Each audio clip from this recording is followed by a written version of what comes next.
اللہ اللہ اللہ اللہ اللہ اللہ اللہ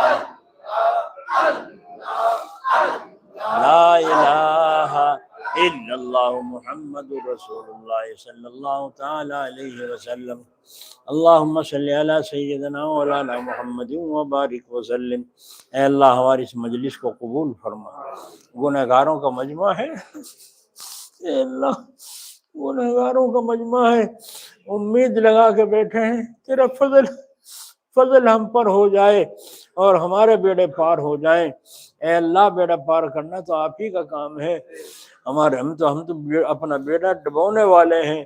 اے اللہ ہمیں تو معاف فرما دے، اے اللہ ہمارے غلطیوں کو معاف فرما، صغیرہ کبیرہ گناہوں کو معاف فرما، اپنی محبت عطا فرما، اپنا خوف عطا فرما، اپنی پہچان نصیب فرما۔ اے اللہ ہمارے گھروں میں برکت عطا فرما، روزی روزگاروں میں برکت عطا فرما، ہماری عمر میں علم میں برکت عطا فرما، جو ہم سے محبت رکھتے ہیں ان کو بھی برکتیں عطا فرما۔ اے اللہ جو ہمارے پاس محبت سے آتے ہیں یا مجلس میں توجہ دھیان لگا کے سنتے ہیں، اللہ تو ان کے لیے ہدایت کا اور مغفرت کا ذریعہ بنا، شر سے ہٹنے کا بچنے کا ذریعہ بنا۔ اے پروردگار عالم تیرے سوا ہمارا کوئی سہارا نہیں ہے، اپنی رحمت کے صدقے سے ہماری مغفرت فرما۔ اے اللہ عافیت کی زندگی نصیب فرما، عافیت کی زندگی نصیب فرما، مخلوق کا محتاج نہ بنائیو، اے اللہ در در ٹھوکریں نہ کھلائیو، اے اللہ ہمیں اپنا محتاج رکھیے، ہماری ضروریات کا اپنے فضل سے انتظام فرما، ہماری ضروریات کا غیب سے انتظام فرما۔ اے اللہ ہماری نظر مخلوق پر نہ جائے، تو ہی تو سب کا مالک ہے، تو ہی تو سب کو دینے والا ہے، تو ہی تو سب کا مقدر سنوارتا ہے بگاڑتا ہے۔ اے اللہ تو اپنے فضل سے ہمیں اپنا محتاج رکھ، اپنے در سے مانگنے والے بنا۔ اے اللہ جس کی جو پریشانی ہے سب کی حل فرما، جو مقروض ہیں ان میں اے اللہ ان کے قرضے ادا فرما، جو ناحق مقدموں میں پھنسے ہیں ان کو بری فرما۔ اے اللہ جو ناحق قیدوں میں پڑے ہیں خلاصی عطا فرما۔ اے اللہ جو رشتے ناتوں کے معاملے میں پریشان ہیں لڑکوں اور لڑکیوں کے، اللہ تعالیٰ ان کو کامیابی اچھا نباہ والا رشتہ آسانی سے نصیب فرما۔ اور اے اللہ جن کی اولاد نافرمان ہے ان کو فرما برداری کی ہدایت اور توفیق نصیب فرما۔ اے پروردگار عالم جو ان کا روزگار ٹھپ ہے بند ہے، اللہ ان کو اچھا روزگار نصیب فرما۔ اے اللہ سب کی مشکلوں کو آسان فرما، جو گھروں سے بھاگ رہے ہیں یا بھاگ رہی ہیں اے اللہ ان کو واپسی گھر نصیب فرما، گھر واپسی ان کو نصیب فرما۔ اے اللہ ہماری اس مجلس میں جتنی عورتیں مرد شریک ہیں، جس کی جو نیک تمنا مراد ہو اللہ تعالیٰ سب کی مرادوں کو پورا فرما۔ اے اللہ ہمارا یہ آنے والا جو جلسہ ہے شب برات کا، اے اللہ تو اس میں کامیابی نصیب فرما، ہمیں کام کرنے کی دین کی سہولت نصیب فرما۔ جو لوگ ہمارا ہاتھ بٹاتے ہیں اور ہمارے کام آتے ہیں اللہ تو ان کو دنیا اور آخرت میں بہترین بدلہ اس کا نصیب فرما۔ اے اللہ ہماری ضروریات کا اپنے فضل سے انتظام فرما، ہماری دعاؤں کو اپنے فضل و کرم سے قبول فرما برحمتک یا ارحم الراحمین۔